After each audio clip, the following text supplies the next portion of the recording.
that more than up to 150 million people will be displaced until 2050. These are IPCC numbers due to climate change. And we know that more than 130 countries are critically indebted with their exposure to extreme weather events. They get poor ratings and will only receive capital on the market for high interest rates. Climate crisis thus is fueling conflicts also in terms of distribution, may it be land or soil, may it be access to common goods, may it be chances, or may it be education. Climate crisis contributes to economic and material deprivation. And for an example, in an area like the Grand Sud of Madagascar, a 2-year ongoing drought combined with population, whereas 90% living below the poverty line, leaves no capacity to either adapt to this or even compensate. It leads directly to starvation in these cases. But I found it very striking that according to 2023 Climate Inequality Report, the carbon inequalities within countries are now greater than carbon inequalities between countries. So it's not longer just a question between the North and the South. And there's, of course, a global dimension.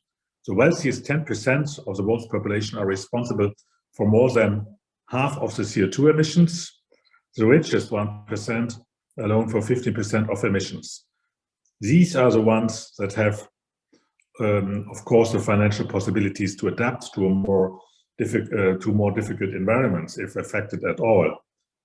So you don't have to care about global warming that much if you live in a fully air-conditioned environment. So there is a clear interlinkage between rising inequality and rising sea level. While extreme weather events hit countries more in the global south, we domestically have difficult debates about the harmful outcomes of long-term dependency on fossil fuels, namely oil and gas from Russia. So how do we address this in different pillars in international climate policy, in multilateral forum, as well as in our partnerships? For the German government, we are taking a all-of-government approach. 4 ministries are working closely together to deal with international climate policy, which is the Ministry for Development Cooperation, the Ministry for Environment, the Ministry for Economic and Climate Action, and the Foreign Office. And the Foreign Office is at the moment developing a strategy for climate foreign policy, and climate justice will for sure be one element we will tackle. With regard to climate justice, this year needs progress. Not only this year, this needs progress on 3 pillars of climate politics as well, intertwined with the question of inequality and injustice. So we need progress on mitigation, we need progress on adaptation and loss and damage, and thirdly, we need progress on finance and also possible financial reform. Let me go through all of the 3. First, mitigation. We have achieved some progress on loss and damage in 2022 in COP27, but we are living still far beyond our means. We are overdrawing our climate budget. This is why this year must be on mitigation, the focus at COP28. Without ambitious reduction of GHG emissions, we won't be able to deal with the climate crisis that impacts the life and livelihood of millions of people. With respect to the climate crisis we have reached already, it is crucial to advance the global energy transition and increase climate ambition. We are heading to a rise in temperature of 2.6 degrees or more, which will lead to disastrous outcomes. Therefore, we have to halve global emissions by 2030 in order to keep the 1.5 target in reach. It's crucial that all countries, especially the largest economies and emitters, significantly increase their efforts again for COP28. We have to advance the global energy transition with a clear signal to phase out all fossil fuels and rapidly expand renewable energies.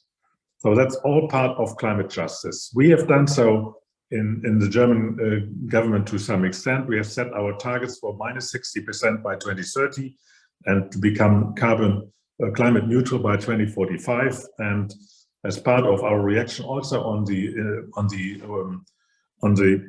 dependency of Russian oil and gas, we have agreed on the biggest legislative package in the field of energy transition in German history last year. The commitment is by 2030 to have 80% of our energy generation to come from renewable energies. My second point, adaptation and loss and damage. It's obvious that adaptation is something, I mentioned that, which is more easy to cover by people who have the resources. So therefore, it's a question of solidarity and injustice that we, the developed countries, the richer countries, support developing countries, in particular with respect to adaptation, and provide them with sufficient resources, and then also look into the countries where the pain is the worst, and concentrate our focus on the vulnerable communities and regions. The loss and damage was a new topic which was central in COP27. We agreed to establish new funding arrangements, including a new fund, and this was celebrated as a historic decision and long overdue signal of solidarity and also climate justice. So for the first time, I think we really can say that climate justice was a key element of an outcome of a COP. The EU and Germany has played a leadership role at COP27 to ensure this historic decision and to assist particularly vulnerable developing countries in response to loss and damage. As a next step, it will now be important to operationalize these funding arrangements, including the fund. In that context, there are three aspects which are key for us. First, the new funding arrangement and fund needs to be focused on the most vulnerable. We need to protect those groups who need it most. Second, funding arrangements need to be built on a broadened contributor space. All countries that are in a position to do so should contribute to loss and damage funding, and not only countries who were defined 30 years ago as contributor countries. Third, next to the new fund, we also have to look what we already have. What is the existing broader mosaic of loss and damage which we can use? Existing institutions and initiatives need to step up their engagement on loss and damage. Multilateral development banks, international financial institutions, and big climate funds have a key role to play here, but also disaster reduction strategies and institutions and humanitarian aid. My third point is now on finance and the financial system. Developed countries have committed to contribute 100 billion a year by 2020 to support developed countries. And unfortunately, I must confess that we have not been able so far to reach this number. So we still have to do something in order to get there. We are by about 83 billion a year, but not 100. And the 100 billion is only a drop in the ocean, because we know in order to cover the financial needs for transforming energy systems, adapting people who are in need for that, and the countries who are in need for that, and to cover loss and damage, we need several times more funding available to be available for that. And adaptation finance in particular needs to be looked at with a special focus, because that is where climate justice can be in a most credible way